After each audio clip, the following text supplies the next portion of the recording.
Hello, I'm Lucy. This is the horizontal fitting for horizontal machine.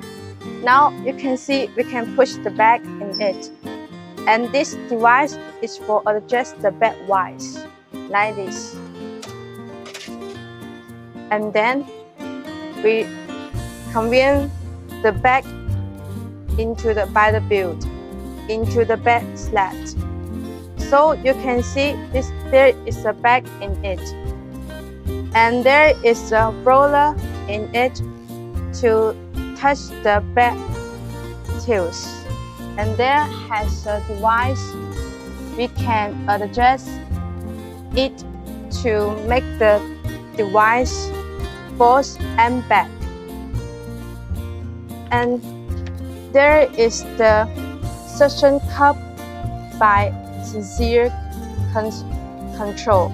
And these two screws is for adjust up and down. And we should make sure the bag top adjusts the iron plant. And this is the photoelectric sensor.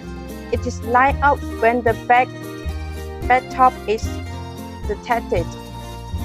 And this is the speeding control for the upper device.